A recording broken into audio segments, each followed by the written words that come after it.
ಉಪಾಧಿಗೆ ಸಮಯ ವಾಕ್ಯಕ್ಕೆ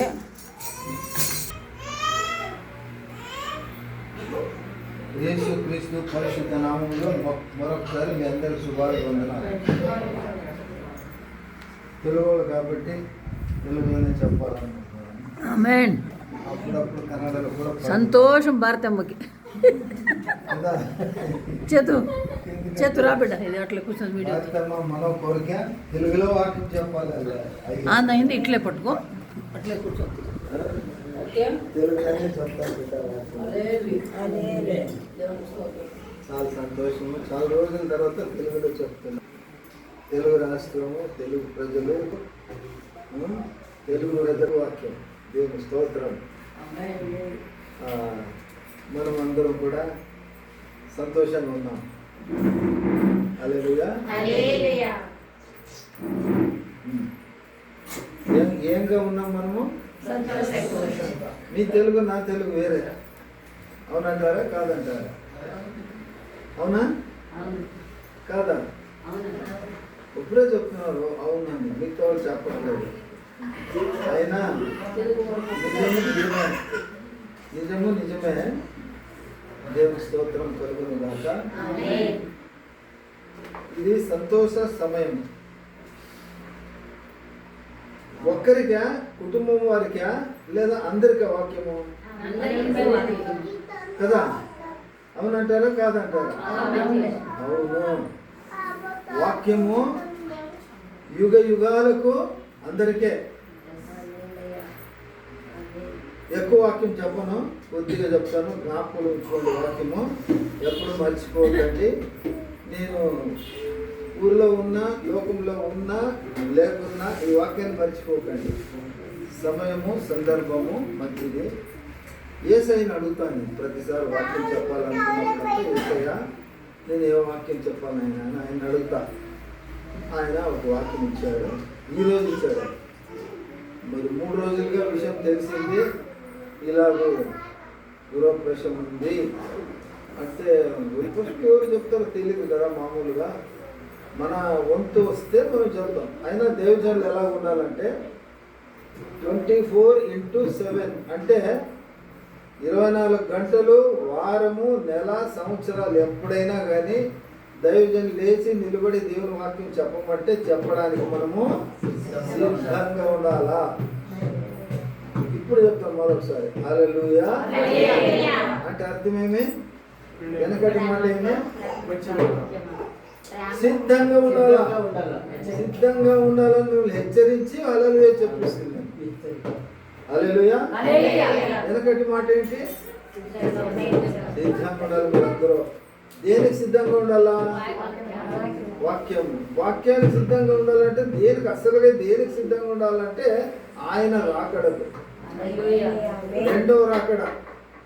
ఇంకొక మాట అంటారు, రెండో రాకడని రహస్య రాకడ అంటారు. ఏమంటారమ్మా? ఎలాగొస్తాడంటే యేసు ప్రభు దొంగ మాదిరి వస్తాడా? దొంగ వలే అంటే దొంగ కాదు. దొంగ ఎట్లా వస్తాడు? చెప్పిరాడు. మనమంతా నిద్రపోయినప్పుడు వస్తాడు, మనకు తెలియకుండా వస్తాడు కదా. అటువంటి రాకడది రహస్యంగా ఉంటుందంట. రాకడ, ఆ రాకడ కొరకు మనం సిద్ధంగా ఉండాలి. ప్రభు జనము మనము ఆయనతో కూడా వెళ్ళడానికి సిద్ధంగా ఉండాలా. నేనా బాబు తప్పుటీరా, నాదిరా, అది తప్పుటి ఇచ్చేసే, నా తప్పుటి అది. సరే మౌనం వినండి, బాగా వినండి. వాక్యము మంచి వాక్యం చెప్తాను, సరేనా? వాక్య భాగానికి వెళ్ళిపోదాం మనము.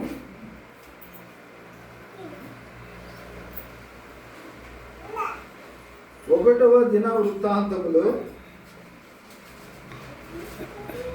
13వ అధ్యాయము 14వ వచనం. దీని ఆధారితంగా వాక్యము తయారైంది. దేవుని మందసము, మందాసము కాదు, మందసము ఉబోదేదోము ఇంటిలో అతని కుటుంబమునొద్ద 3 నెలలుండగా యెహోవా ఒబేదెదోము ఇంటి వారిని అతని సొత్తంతటిని ఆశీర్వదించెను. చిన్న ప్రార్థన. కాలం పరిశుద్ధుడా యేసయ్య, సంధ్యా వేళలో మరొకసారి మీ నామాన్ని ధ్యానిస్తున్నాం. ఆయన వాక్యాన్ని ధ్యానిస్తున్నాం. ఆత్మిక జ్ఞానాన్ని ఇవ్వండి. వాక్యాన్ని అర్థం చేసుకుని వాక్య ప్రకారం జీవించుటకు సాయం చేయమని ప్రియ బిడ్డలందరినీ, సంఘానందరినీ, కుటుంబాన్ని, నన్ను, మమ్మల్ని చెప్పు యేసు క్రీస్తు నామములో అడిగి వేడుకుంటున్నాం మా తండ్రి. ఇప్పుడు ఒక పాత నిబంధన కాలంలో జరిగిన విషయం మీకు తెలిపిస్తున్నాను. మందసం అంటే మీకు తెలుసు కదా, ఇందుకు ముందు చెప్పినాను. 2-3 సార్లు మీకు మందసం గురించి చెప్తున్నాను. మందసం అంటే ఏంటి? మందసం అంటే బాగా వినండి, మరొకసారి చెప్తాను. ఇప్పుడు సంఘము, ఇప్పుడు మీరందరూ ఈ ముఖంగా కూర్చోవాలా, మేము ఈ ముఖంగా కూర్చోవాలని ఎవరు చెప్పారు? ఎవరు చెప్పారు? మీకు తెలీదు, నాకు తెలీదు. వాక్యం నాకు తెలిపించింది, అది మీకు తెలిపిస్తున్నా. మీరు తెలుసుకోండి. ఎవరన్నా అడిగితే దానికి మీరు అలాగే చెప్పండి. ఆరాధనా క్రమము ఇలా ఉండాలి, మందిరము ఇలా ఉండాలి. మందిరం రాకమునుపు మందిరం ఉంది, మందిరంలో కూర్చుని ఆరాధన చేస్తున్నాం. మందిరం రాకమునకు ఏముంది? ప్రత్యక్ష గుడారము. మందిరం రాకమునుపు ఏముంది? ప్రత్యక్ష గుడారం రాకమునుపు ఏముంది? బలిపీఠ కట్టలు కట్టినారు. దానికంటే ముందు ఏముంది అంటే ఈనోషు అనే భక్తుడు ఆయన ప్రపంచంలో ప్రార్థనను ఆరంభించాడు. మొదట ప్రార్థన ఎవరు ఆరంభించారు? ఈనోషు. మరొకసారి చెప్పండి, ఈనోషు. అతను ఎవరంటే ఆదాము సంతానానికి సంతానము. ఈనోషు ఎవరు సంతానమైన? ఆదాము కొడుకు. దేవుణ్ణి ఆరాధించాలా అని ఆ యొక్క జ్ఞానం పొందుకొని దేవుణ్ణి ఆరాధించడం మొదలుపెట్టింది ఎవరంటే ఈనోషు. చెప్పాలా అందరూ కలిసి? ఈ లోకంలో, ఈ ప్రపంచంలో, ఈ సృష్టిలో మొదట ప్రార్థన ఆరంభించింది ఎవరు? మర్చిపోకూడదు మాట, ఈనోషు. సృష్టిలో 2 చేతులు ఎత్తి ఆకాశము వైపు చూస్తూ ఆకాశంలో పరలోకం ఉన్నదని తెలుసుకొని ఆ దేవాది దేవుణ్ణి ఆరాధించేవారు. రాను దేవుడిచ్చిన జ్ఞానము అభివృద్ధి అయిపోయి ఒక బలిపీఠం కట్టుకొని బలిపీఠం దగ్గర ప్రార్థనలు ఆరంభించారు, బలులు ఆరంభించారు. తర్వాత ప్రత్యక్ష గుడారం కట్టుకోమని చెప్పాడు దేవుడు. ప్రత్యక్ష గుడారం కట్టుకున్నారు. ప్రత్యక్ష గుడారంలో ఏమి ఉంచబడింది అంటే మందసము ఉంచబడింది. మందసం ఎలా ఉండాలా అంటే మందసము కూడా తండ్రి అయిన దేవుడు, సృష్టికర్త అయిన దేవుడు దర్శనముల ద్వారా మనిషికి, దైవజనులకు తెలియపరిచాడు. ఒకటో మాట, ఆరాధన ఎలా ఉండాలా అని మనిషికి తెలియదు. కానీ పరలోకములో సింహాసనం ఉంది. పరలోకంలో ఏముంది? సింహాసనం మీద ఎవరున్నారు? సృష్టికర్త అయిన దేవుడు, తండ్రి అయిన దేవుడు, క్రీస్తు వారు ఉన్నారు. అక్కడ ఆరాధన సిస్టమ్, అక్కడ ఆరాధన పద్ధతి ఎలా జరుగుతుంది అంటే ఆ పద్ధతిని యెహెజ్కేలు భక్తునికి చూపించాడు దర్శనంలో, మోషేకు చూపించాడు, తర్వాత యోహాను భక్తుని కూడా చూపించాడు దేవుడు. వాళ్ళు మనకి భూలోకంలో ఆ పద్ధతిని తెచ్చిచ్చారు. దేవుడు చెప్పాడు, దేవుడు చూపించాడు. అందును బట్టి ఆరాధన అక్కడ సింహాసనం మీద తండ్రి అయిన దేవుడు కూర్చొని ఉంటున్నాడు. ఆకాశమే నా సింహాసనము, భూమి పీఠము. మీకు భూమి పాదపీఠం అని మీకు ముందుగానే చెప్పాను, మీకు బాగా చెప్పాను వాక్యాలు. భూమి మీద పాదం ఉంది. ఎవరి పాదం ఉంది? సృష్టికర్త అయిన దేవుని పాదము ఉంది. మనం ఎక్కడున్నాము? భూమి పైన ఉన్నాం. కాబట్టి భూమి పైన తండ్రి అయిన దేవుడు, సృష్టికర్త అయిన దేవుని పాదం ఉంది కాబట్టి మనము ఆయన పాద సన్నిధిలో ఉంటున్నాము. హల్లెలూయా. వెనకటి మాట ఏంటి? ఆయన పాద సన్నిధిలో ఉంటున్నాం. మనము మర్చిపోవద్దు.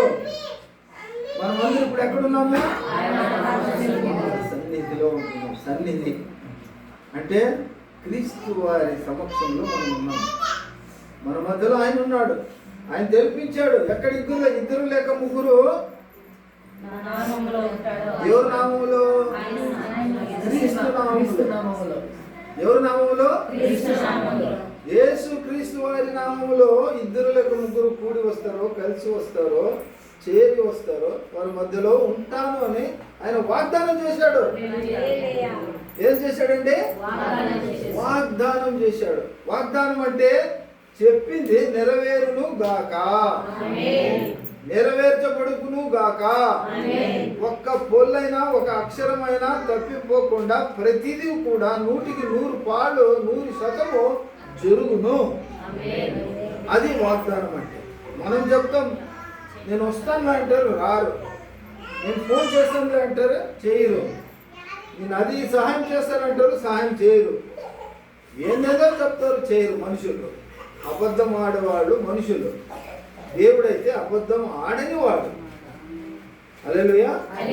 దేవుడు ఎలాంటి వాడు? అబద్ధము ఆడని వాడు. ఆ తండ్రి అనే దేవుడు సెలవిచ్చాడు. పరలోకంలో ఆరాధన క్రమం అలా జరుగుతూ ఉంది. ఏంది? సింహాసనం పైన సృష్టికర్త అయిన దేవుడు, తండ్రి అయిన దేవుడు క్రీస్తు కూర్చుని ఉండగా ఆయన ఎదురుగా దూతలు, దేవదూతలు, ప్రధాన దూతలు, శరూబులు, కెరూబులు, పెద్దలు వీరందరూ కలిసి యావత్తు 24 గంటలు అతను ఆరాధన చేస్తూనే ఉన్నారు అక్కడ. అటువంటి పద్ధతిని భూమి పైన తీసుకొచ్చారు. అది దేవుడే వాళ్ళకి నెరవేర్చాడు. చెప్పాడు, నెరవేరింది. సంఘము, మందిరము ఇలాగ కట్టాల. 2 అడుగులు ఎడల్పు, 2 అడుగులు పొడవు, 2 అడుగులు ఎత్తు అలాగే కట్టించాడు. తర్వాత ఆయన మందసం కూడా ఎలాగో మందసాన్ని కట్టాలని కూడా చెప్పింది దేవుడే. మందసం అంటే తుమ్మకర్రతో ఒక పెట్టెను కట్టాడు. తుమ్మకర్రతో. దాన్ని ఇంకొకసారి వచ్చి చెప్పుకుందాము. ఇప్పటికి వాక్యం ముందుకు సాగిపోవాలంటే తుమ్మకర్రతో కట్టిన ఒక పెట్టె. ఆ పెట్టెలు ఏముందని చెప్తాను ఇప్పుడు. దాన్ని మందసము. మందసము చాలా పవిత్రమైంది, పరిశుద్ధమైంది, చాలా అది శక్తి గలదు. ఒకసారి ఏం జరిగింది? మందసాన్ని పాలస్తీనాలో ఎత్తుకుపోతారు. యుద్ధం జరిగింది. మళ్ళా దాన్ని తీసుకొస్తారు. ఎద్దుల బండి పైన మందసాన్ని పెట్టుకొని వస్తుండగా ఇద్దరు ఎద్దుల బండి పైన మందస పెట్టెని పెట్టుకొని ఎద్దుల బండి పైన తీసుకుని వస్తుండగా బండి ఒక పక్కకు ఒరిగింది. ఎద్దుల బండి పైన ఉన్నట్టు సవారీ చేసేవాడు వాడేం చేసినాడు? పోయి అది పక్కకు సరి తోస్తాం, దాన్ని సరి పెడతామని ముట్టుకున్నాడు. అంతే. ఏమైపోయాడు? అక్కడికక్కడే మరణించాడు వాడు. అటువంటి సీరియస్ అది. అటువంటి పెట్టేది మందసం.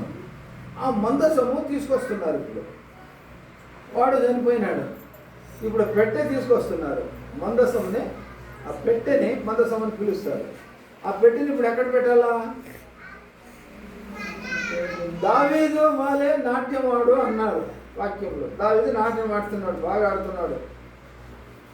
మందసం ఎదురుగా చక్కగా ఆడుతున్నాడు. ఆడిన తర్వాత ఇప్పుడు ప్రశ్న వచ్చింది, ఆ మందసం ఎక్కడ పెట్టాలా?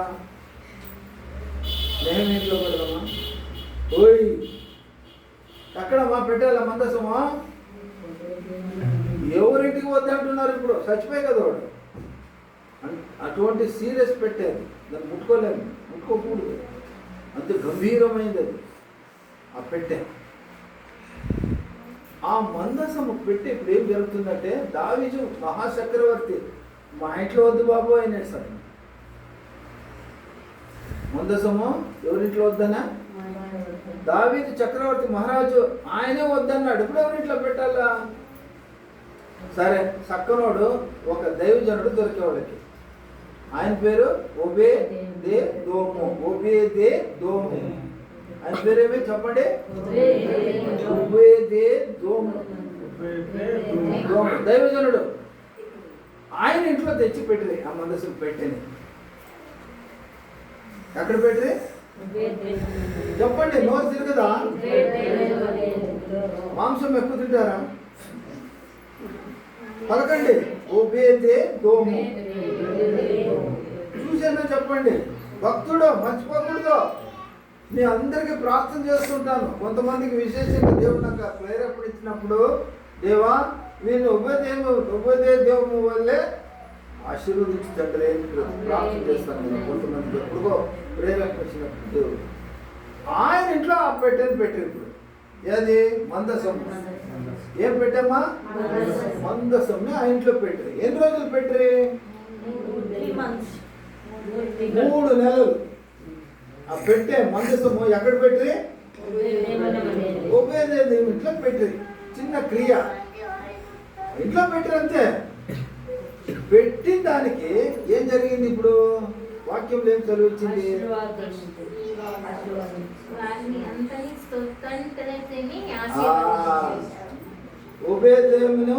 ఒబేదెదోము ఇంటి వారిని, ఆయన కుటుంబాన్ని మరియు ఆయనకు సంబంధించిన సమస్త స్వత్తునే ఆయన బహుగా ఆశీర్వదించను. ఎలాగ ఆశీర్వదించినంట? బహుగా ఆశీర్వదించినంట. ఇప్పుడు వాక్యం మనం ఆరంభంగా ఉంది. మనం ముందుకు సాగిపోదామండి. చూడండి, దేవుని వాక్యం చదివించింది. ఇప్పుడు దేవుని మందసము ఒబేదెదోము ఇంటిలో అతని కుటుంబం వద్ద 3 నెలలు ఉండగా యెహోవా ఒబేదెదోము ఇంటి వారిని అతని సొత్తంతటిని ఆశీర్వదించాడు. హల్లెలూయా. ఆ యొక్క మందసం అంటే అర్థం ఏమంటే దేవుని సన్నిధి. చెప్పాలందరూ సన్నిధి. రెండో మాట ఏమంటే దేవుని యొక్క ప్రసన్నత. చెప్పండి. మొదటిది ఏంటి? దేవుని సన్నిధి. రెండవది దేవుని యొక్క ప్రసన్నత. సన్నిధి మరియు ప్రసన్నత ఉంటే ఈ లోకంలో మనకి ఏం అవసరం లేదండి. అది దాన్నే అనేది ఏమంటారు? మొదట ನೀನು ದೇವರ ರಾಜ್ಯಕ್ಕಾಗಿ ನೀತಿಗಾಗಿ ತವಕಪಡಿದ್ರೆ ಲೋಕದಲ್ಲಿರುವೆಲ್ಲ ಸುಖ ಭೋಗಗಳು ನಿನ್ನಿಂದ ಬರ್ತಾವಂತೆ. ನಿನ್ನ ಹುಡುಕೊಂಡು ಬರ್ತಾವಂತೆ ಅವು. ಮಂದಸ ಪೆಟ್ಟಿಗೆ ನಿಮ್ಮ ಮನೆಯಲ್ಲಿ ಇರುವುದಾದ್ರೆ ಈಗ ಲೋಕದಲ್ಲಿರೋ ಎಲ್ಲ ಸುಖ ಭೋಗಗಳೆಲ್ಲವೂ ಕೂಡ ನಿಮ್ಮ ಹಿಂದೆ ಇರ್ತಾವಂತೆ ಅವು. ಈಗ ನಮ್ಮ చంద్రబాబు నాయుడు చీఫ్ మినిస్టర్ మన ఫ్రెండ్ అయితే మనం ఇది కావాలా అది కావాలా అడిగే అవసరం ఉంటుందా? మనకేం కావాలని మన ఇంటికి వచ్చేస్తాం.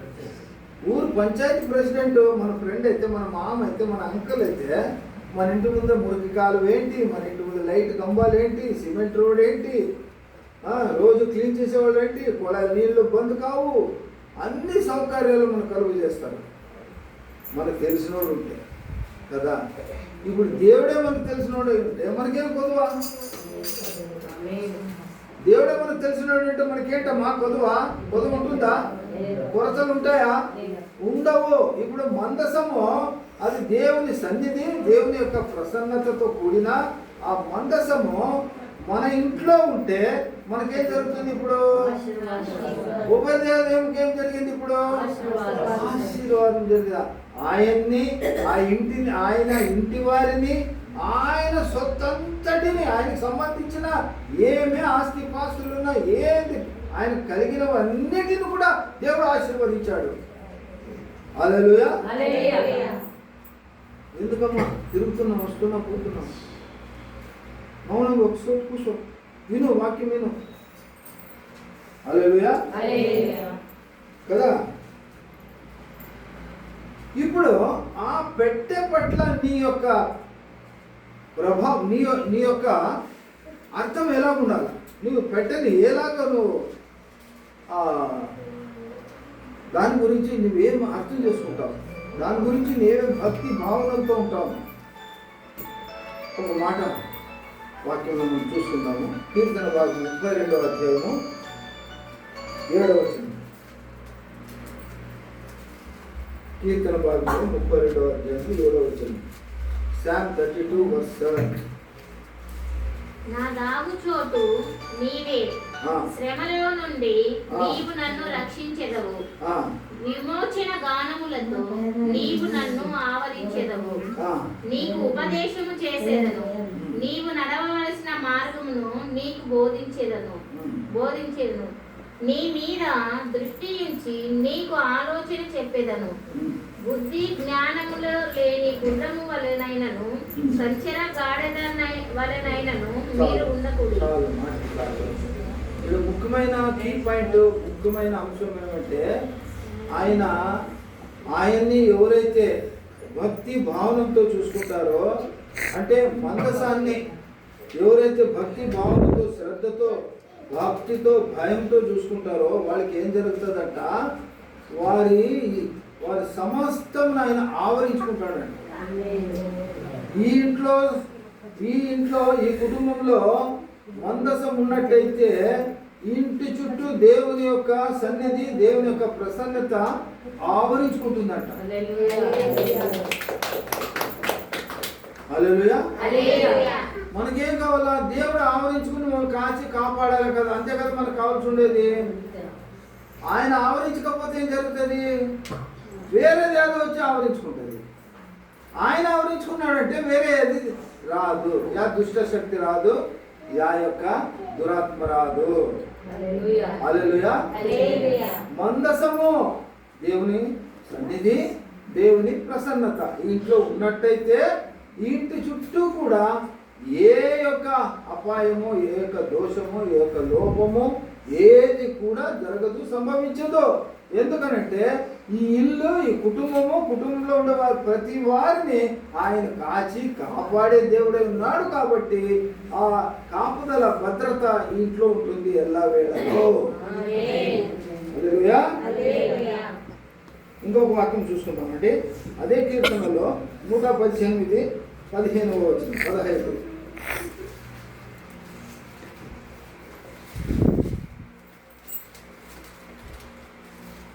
ಉತ್ಸಾಹ ಧ್ವನಿಯು ಜಯಘೋಷವು ನೀತಿವಂತರ ಗುಡಾರಗಳಲ್ಲಿವೆ. ಯೆಹೋವನ ಬಲಗೈ ಪರಾಕ್ರಮವನ್ನು ನಡೆಸುತ್ತದೆ. ಯೆಹೋವನ ಬಲಗೈ ಉನ್ನತವಾಗಿ, ಯೆಹೋವನ ಬಲಗೈ ಪರಾಕ್ರಮವನ್ನು ನಡೆಸುತ್ತದೆ. నీతిమంతుల గుడారములలో రక్షణ గూర్చిన ఉత్సాహ సునాదము వినబడును. ఉత్సాహ సునాదము. ఇంకొకసారి చెప్పు. ఉత్సాహ సునాదము వినబడును. చూస్తున్నారా? ఈ కుటుంబంలో దుఃఖం ఉండాలా, ఉత్సాహం ఉండాలా? ఉత్సాహం ఉండాలి కదా. ಉತ್ಸಾಹ ಎಟ್ಟು ವಸ್ತದೆ అంటే ಡಬಲ್ ಇಸ್ಕೊ ವಸ್ತದ, ರೊಕ್ಕ ಕೊಡೋದ್ರ ಮೂಲಕ ಬರ್ತದ ಉತ್ಸಾಹ, ಸಂತೋಷ, ಸಮಾಧಾನ ಇವೆಲ್ಲ ಎಲ್ಲಿಂದ ಬರೋದು, ಎಲ್ಲಿಂದ ಸಿಗೋದು? ಇವು ಏಸೈಯಿಂದನೇ ಸಿಗೋದು. ಏಸೈ ಅಂದ್ರೆ ಮಂದಸ, ಮಂದಸ ಅಂದ್ರೆ ಏಸಯ್ಯ. ಏಸೈ ಅಂದ್ರೆ ಮಂದಸ, ಮಂದಸ ಅಂದ್ರೆ ಬೈಬಲ್. ಏಸಯ್ಯ ಅಂದ್ರೆ ಮಂದಸ, ಮಂದಸ ಅಂದ್ರೆ ಬೈಬಲ್, ಬೈಬಲ್ ಅಂದ್ರೆ ದೇವರ ವಾಕ್ಯಗಳು. ಈ ದೇವರ ವಾಕ್ಯಗಳು ಈ ಮನೆಯಲ್ಲಿ ಇರುವುದಾದರೆ, ದೇವರ ಪ್ರಾರ್ಥನೆಗಳು ಈ ಮನೆಯಲ್ಲಿ ಇರುವುದಾದರೆ, ದೇವರ ಮಕ್ಕಳಾಗಿ ಪ್ರತಿನಿತ್ಯ ಪ್ರತಿದಿನ ನೀವು ಪ್ರಾರ್ಥನೆಯಲ್ಲಿ ತೊಡಗಿದರೆ, ಎಲ್ಲ ವೇಳೆಯಲ್ಲಿ ಆತನನ್ನು ಸ್ಮರಿಸುವುದಾದರೆ, ಈ ಕುಟುಂಬದಲ್ಲಿ ಏನಿರ್ತದಂತೆ? ఉత్సాహ. ఇంట్లో ఏముంటుందమ్మా? ఉత్సాహం ఉంటుంది. నీలో డబ్బు లేకపోయినా, ఇంట్లో వంట చేయకపోయినా, ఇంట్లో జీతం లేట్ వచ్చినా, ఇంట్లో ఏది లేకున్నా, కరువు ఉన్నా మనకేముంటుందంట?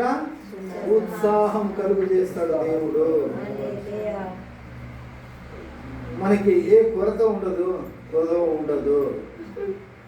ఆయన ఉత్సాహం మనలో ఉంటే దానికన్నా సంతోషమైనది ఏది లేదు ఈ లోకంలో. ఆ సంతోషము, సమాధానము, ఆ క్రియ మందసం మన ఇంట్లో ఉన్నట్లయితే అవన్నీ కూడా మన దేవుడు ఆవరించుకుంటాడు ఇంటిని. మళ్ళీ రక్షణ ఒకటే కాదు, మనకు ఉత్సాహాన్ని కూడా ఆయన కలగజేస్తాడు. ఇవన్నీ కూడా ఆయన ఇచ్చు వరములు, ఇవన్నీ కూడా ఆయన ఇచ్చు తలాంతులు. కాబట్టి ప్రియ బిడ్డలారా, మందసము గురించి మీరు మంచి అవగాహనము నేర్చుకోవాలా, తెలుసుకోవాలా. ఇప్పుడు మందసం గురించి మాట్లాడి నేను ముగించేస్తాను. మందసం అంటే ఏంటి?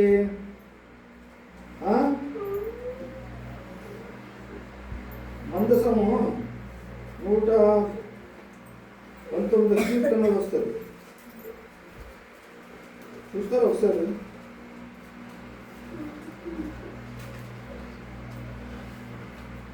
మందసము అనగా మందసంలో ఏముందట? మన్నా పాత్ర ఉంది. 3 విషయాలు ఉంది ఆ మందసము పాత్రలో. ఏమున్నాయండి? 3 విషయాలు ఉన్నాయి దాంట్లో. ఒకటి మన్నా పాత్ర అంటే ఇశ్రాయేలులో ఐగుప్తు దేశం నుండి ఎర్ర సముద్రం 2 పాయలుగా చీల్చబడి అరణ్యంలో ప్రవహించే సమయంలో 4 లక్షలకు ఎక్కువ మంది ఉన్నప్పుడు వాళ్ళకి భోజనం వంట ఎవరు చేశారు? ಯಾರು ಅಡಿಗೆ ಮಾಡಿದ್ರು ಅವರಿಗೆ? ಆಕಾಶದಿಂದ ಏನು ಕೊಡಲ್ಪಟ್ಟಿತು? ಮನ್ನ. ಅವನ ಪಾತ್ರ ಅಕ್ಷಯ ಪಾತ್ರ. ಆ ಮನ್ನ ಪಾತ್ರ ಆ ಮಂದಸ ಪೆಟ್ಟಿಗೆ ಒಳಗಿದೆ. ನಂಬರ್ 1 ಮನ್ನ ಪಾತ್ರ ಯಾವುದಕ್ಕೆ ಸೂಚನೆ ಅಂದ್ರೆ ಅದು ದೇವರ ವಾಕ್ಯಕ್ಕೆ ಸೂಚನೆ. ಅಂದ್ರೆ ಈ ಮನೆಯವರು ಅಷ್ಟೇ ಅಲ್ಲ, ನಾವೆಲ್ಲರೂ ಕೂಡ ದಿನಾಲು ಏನು ಮಾಡಬೇಕು ಅಂದ್ರೆ ದೇವರ ವಾಕ್ಯವನ್ನು ಓದಬೇಕು. ದಿನಾಲು ಬೆಳಿಗ್ಗೆ ಎದ್ದ ತಕ್ಷಣ ಫಸ್ಟ್ ಮೊದಲನೇದು ಬೈಬಲ್ ತೆಗೆದುಕೊಂಡು ನಿನಗೆ ಎಷ್ಟು ಸಾಧ್ಯವಾಗ್ತದೋ ಅಷ್ಟು ಅಧ್ಯಾಯಗಳು ಓದಬೇಕು. అనేక మంది భక్తులు మోకాళ్ళ పైన 72 సార్లు బైబిల్ని చదివినారండి. భక్తులు బైబిల్ని చదివినారండి. జీవితకాలంలో ఒక్కసారైనా నువ్వు బైబిల్ చదివినావా? మీరు ఎవరైనా ఒక్కసారైనా బైబిల్ కంప్లీట్ చేసినారా? చేసినారు, సంతోషం. చేయని వారు ఎవరైనా ఉంటే వారికి దేవుడు సూచన ఇస్తున్నాడు, హెచ్చరిక ఇస్తున్నాడు. బైబిల్నే కంప్లీట్ చేయాలి, చదవాలి. అంటే మీ అర్థము రోజు బైబిల్ చదవాలి. ఏం ಮಾಡಬೇಕಮ್ಮ? ಫಸ್ಟ್ ಹಾಸಿಗೆಯಿಂದ ಎದ್ದ ತಕ್ಷಣ ನಾವೇನ್ ಮಾಡಬೇಕು? బైబిల్ చదవాలి. రోజు మనం బైబిల్ చదవాలి ఇంట్లో. ఇక మీదట మీరందరూ కూడా ఏం చేయాలంటున్నారు? దేవుడు ఈరోజు బైబిల్ చదవాలి. పిల్లలు కూడా మీరు అభ్యాసం చేయించాల. బైబిల్ చదువునైనా కోర్సు ఆ పని చేయాలి. ఎందుకంటే మందసంలో ఏముందంటే పాత్ర ఉంది. ఏం పాత్ర ఉందంటే మన్నా పాత్ర. మన్నా పాత్రకి సాదృశ్యం ఏమంటే దేవుని వాక్యములు. దేవుడే వాక్యము, వాక్యమే దేవుడే వాక్యము, వాక్యమే దేవుడు. కాబట్టి ఆయన్ని మనము ప్రార్థించాలా, సత్యవేదాన్ని మనం చదవాలా, పరిశుద్ధ గ్రంథాన్ని మనం ఏం చేయాలా? రోజు చదవాలి. ఆ చదివితేనే ఆ యొక్క ఆశీర్వాదాలు మనకు విశేషంగా కుమ్మరించబడతాయి. హల్లెలూయా. రెండోది, ఆ యొక్క మన్నా పెట్టెలో బాక్స్లో ఏముందంటే రెండోది అహరోను చిగిరిన కర్ర. ఒక సందర్భము 12 మంది కర్రలు వేస్తారు, అహరోను కర్ర కూడా వేస్తాడు. అందరు కర్రలు ఏడిపోతాయి. అహరోను కర్ర తల లేదు, తోక లేదు, దానికి వేర్లు లేవు, ఏమి లేదు. ఆ కర్ర ఏమైంది? ఇప్పుడు దేవుని మహాకృప, దేవుని యొక్క మహాప్రభావం చేత ఆ కర్ర చిగురించబడింది. హల్లెలూయా. ఏం చిగురించబడింది? ఆకులు, పువ్వులు, బదాము, విత్తనాలు. ఆ కర్రకి ఏం చిగురించబడింది? ఆకులు, పువ్వులు, కాయలు. దేనికి సాదృశ్యం అంటే ఇది అభివృద్ధికి సాదృశ్యం. హల్లెలూయా. అభివృద్ధి ఎక్కడి నుంచి వస్తుందంటే వృద్ధి, అభివృద్ధి, సమృద్ధి. మందసం మీ ఇంట్లో ఉండాల. మందసంలో ఏముందని తెలుసుకోవాలా. ఒకటోది ఏముంది? పాత్ర ఉంది, మన్నా పాత్ర ఉంది. ఒకటేదేమో చెప్పాలా మన్నా పాత్ర. రెండోది ఏముంది? అహరోను కర్ర.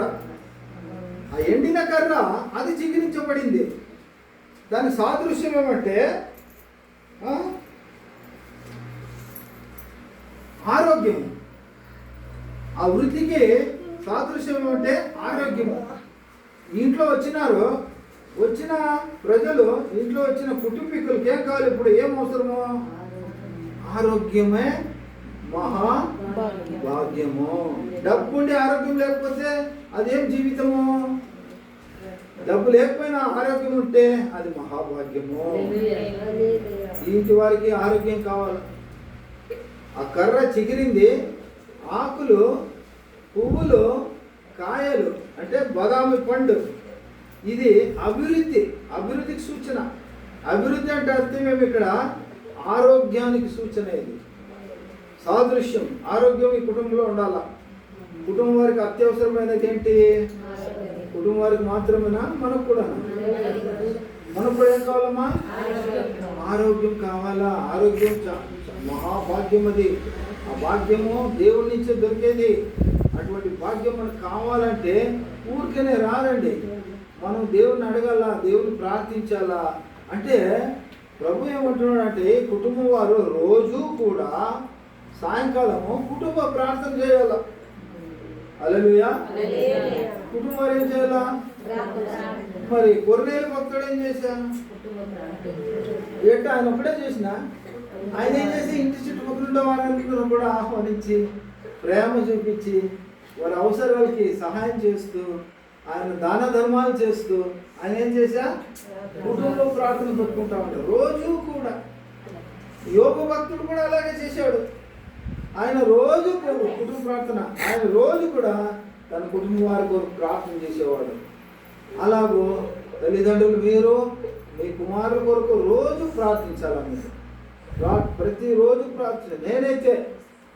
మేమైతే రోజు మా సంతానం కొడుకుల కొరకు, కోడాళ్ళ కొరకు, మనవరాళ్ళ కొరకు రోజు ప్రార్థిస్తాం. ప్రార్థించాలి. అది మన కర్తవ్యం, మన ధర్మం. అది మనకి దేవుడు నేర్పినటువంటి ఒక పద్ధతి. ఈ మందసాన్ని ఎవరైతే గుర్తిస్తారో, మందసాన్ని అయితే ఎవరైతే మరి పాటిస్తారో, దాన్ని గురించి అవగాహన తెలుసుకుంటారో, సత్యం తెలుసుకుంటారో, ఆ సత్యం ఏం తెలియజేస్తూ ఉందంటే మనకి రోజు మన కుటుంబంలో ఏం చేయాలమ్మా? కుటుంబ ప్రార్థన చేయాలి.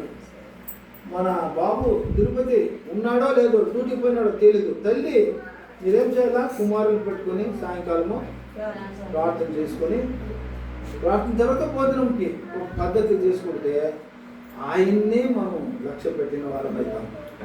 యేసుక్రీస్తుని వారం ధ్యానించిన వారం అవుతాం. ఆయన్ని భక్తి శ్రద్ధలు చూపించిన వారం అవుతాం. అందుని బట్టి దేవుని వాక్యం ఈరోజు రెండో మాట ఏమంటుంది? మొదటిది మన్నా పాత్ర, రెండోది అహరోను కర్ర. ఎండిన కర్ర చిగిరిందంటే అర్థం ఏమంటే అభివృద్ధి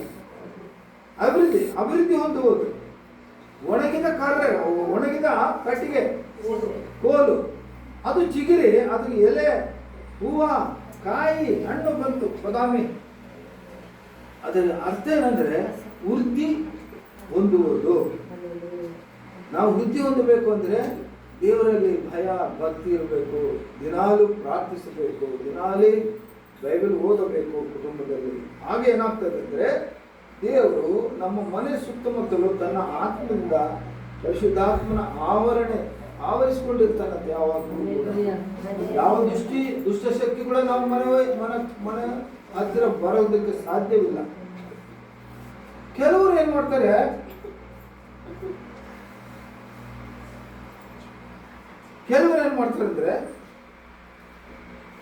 ಅಂದ್ರೆ ಹೊಸ ಮನೆ, ಕೆಲವರು ಏನ್ ಮಾಡ್ತಾರೆ, ಹೊಸ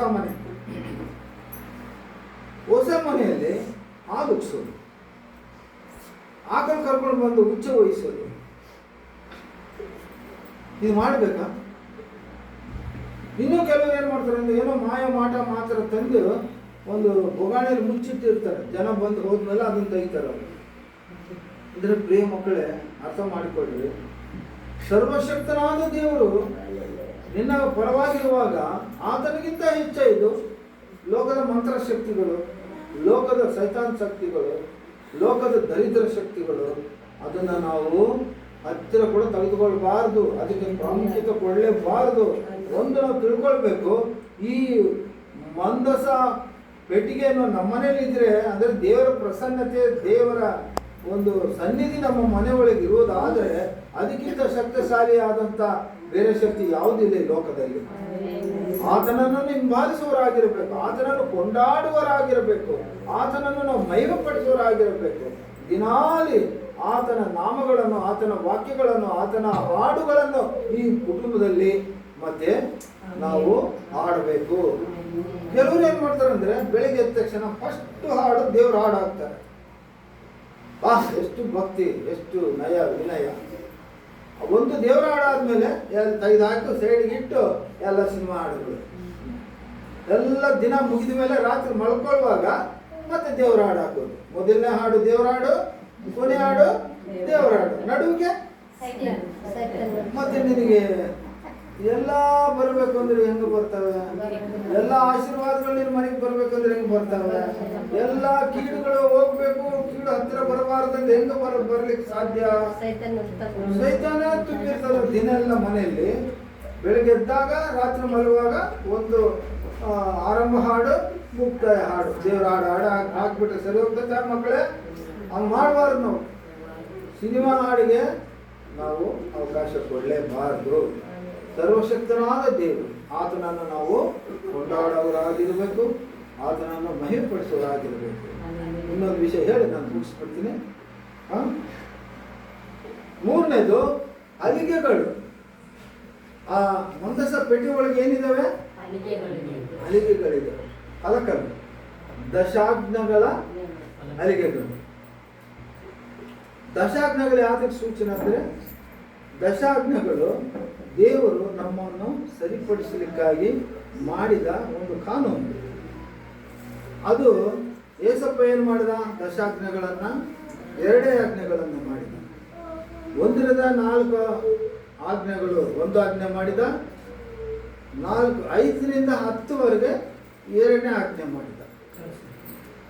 2 ఆజ్ఞలు చేసే ఏసప్ప. 2 ఆజ్ఞల్లో 10 ఆజ్ఞలు ఇమిడి ఉన్నాయి. అందును బట్టి ఇది ఏం మనకు సూచిస్తుందంటే ఏసప్ప ఆజ్ఞలు ఏంటంటే ప్రేమ.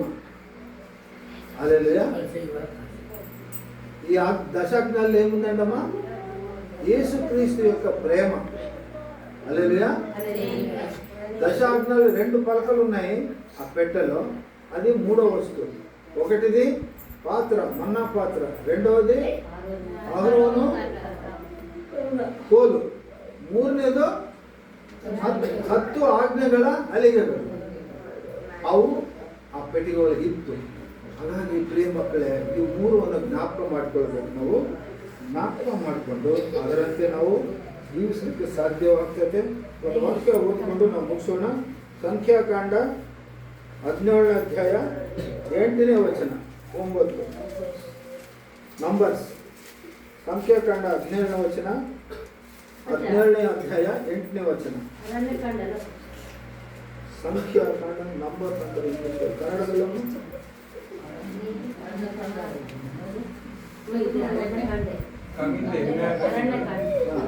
17:8 తెలుగులో చదువు. కన్నಡ ఫస్ట్. ಮರುದಿನ ಮೋಶೆ ಗುಡಾರದಲ್ಲಿ ಹೋಗಿ ನೋಡಲಾಗಿ, ಆಹಾ, ಲೇವಿಯ ಕುಲದವರಿಗೋಸ್ಕರ ಆರೋನನು ಕೊಟ್ಟಿದ್ದ ಕೋಲು ಚಿಗುರಿ ಮುಗ್ಗೆ ಬಿಟ್ಟು ಹೂ ಅರಳಿ ಬಾದಾಮಿ ಹಣ್ಣುಗಳನ್ನು ಫಲಿಸಿತ್ತು. ಮೋಶೆ ಆ ಕೋಲುಗಳನ್ನೆಲ್ಲ ಯೆಹೋವನ ಸನ್ನಿಧಿಯಿಂದ ಇಸ್ರಾಯೇಲರ ಬಳಿಗೆ ತಂದು ತೋರಿಸಿದನು. మరునాడు మోసే సాక్ష్య గుడారములోనికి వెళ్ళి చూడగా లేవి కుటుంబందైన అహరోను కర్ర చిగుర్చి ఉండెను. అది చిగురించి పువ్వులు పూసి బాదము పండ్లు గలగాయెను. ಒಣಗಿದ ಕೋಲು, ಎಂಡಿపోయిన కర్ర, అది చిగిరింది అంటే దేవుని యొక్క అద్భుత కార్యం. ఈ కుటుంబంలో దేవుడు అద్భుత కార్యాలు చేయాలా, ఆశ్చర్య కార్యాలు చేయాలా, స్వస్థత కార్యాలు చేయాలంటే మనము మంచి ಸಾಕ್ಷ್ಯ కలిగి ఉండాలి. ನಾವು ಹೇಗಿರ್ಬೇಕು? ಸಾಕ್ಷಿಗಳಾಗಿರ್ಬೇಕು. ಸಾಕ್ಷಿ ಹೇಳ್ತೀವಿ, ಆ ಸಾಕ್ಷಿಯನ್ನು ಬಿಟ್ಬಿಡ್ತೀವಿ, ನಮ್ಮ ಸ್ವಂತ ಜೀವನ ಜೀವಿಸ್ತೀವಿ. ಚರ್ಚಲ್ಲಿ ಬರ್ತಾರೆ, ಸಾಕ್ಷಿ ಹೇಳಿದ್ರೆ ಏನೇನೋ ಹೇಳ್ತಾರೆ, ಆ ಒಂದು ಕೂಡ ದೇವರು ಮಹಿಮೆ ಪಡಿಸುವ ಸಾಕ್ಷಿಗಳಾಗಿರೋದಿಲ್ಲ. ಹಾಗಾಗಿ ಪ್ರಿಯ ಮಕ್ಕಳೇ, ನಿಮ್ಮ ಜೀವನ ದೇವರಿಗೆ ಒಂದು ಸಾಕ್ಷಿಯಾಗಿರಬೇಕು. ಗ್ರಾಮದಲ್ಲಾಗಲಿ, ಊರಲ್ಲಾಗಲಿ, ಬೀದಿಯಲ್ಲಾಗಲಿ, ಎಲ್ಲೇಗಾಗಲಿ ನೀನು ನಿವಾಸ ಮಾಡ್ತೀವೋ ನಿನ್ನ ಬದುಕಿನಲ್ಲಿ ಏಸಪ್ಪನಿಗೆ ನೀನು ಸಾಕ್ಷಿಯಾಗಿರಬೇಕು. ಜನರು ನಮ್ಮನ್ನು ನೋಡಿ ಏನು ಅನ್ಬೇಕಪ್ಪ, ಏಸನ್ನು ನಂಬಿದ ಕುಟುಂಬ, ಏಸನ್ನು ನಂಬಿದ ಮಕ್ಕಳು ಎಷ್ಟು ಚೆನ್ನಾಗಿ ಬದುಕ್ತಾ ಇದ್ದಾರೆ ನೋಡಿ.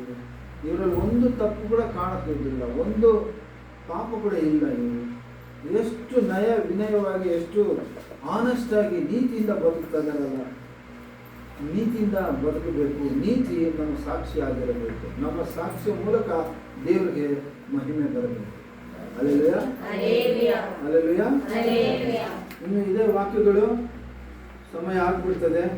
ಹಾಗಾಗಿ ಸಮಯ ಆಯಿತು. ಹಾಗಾಗಿ ನಾವು ಸಾಕ್ಷಿಗಳಾಗಿರಬೇಕು ಯೇಸುವಿಗೆ. ಈ ಕುಟುಂಬ ಏನಾಗಿರ್ಬೇಕು? ಈಗ ಸಾಕ್ಷಿ ಕುಟುಂಬ ಆಗಿರಬೇಕು. ಹಾಗಾಗಿ ನಾವು ದೇವರು ಈ ದಿನ ಮಾತಾಡಿದ ಜ್ಞಾನಕ್ಕಾಗಿ ಸಲ್ಲಿಸೋಣ. ಈಗ ಕೊನೆ ಪ್ರಾರ್ಥನೆ ಅಮ್ಮವ್ರು ಮಾಡ್ತಾರೆ, ಮುಗಿಸ್ತಾರೆ. ಎಲ್ಲರೂ ಕಣ್ಣು ಮುಗಿಸ್ಬೇಕು.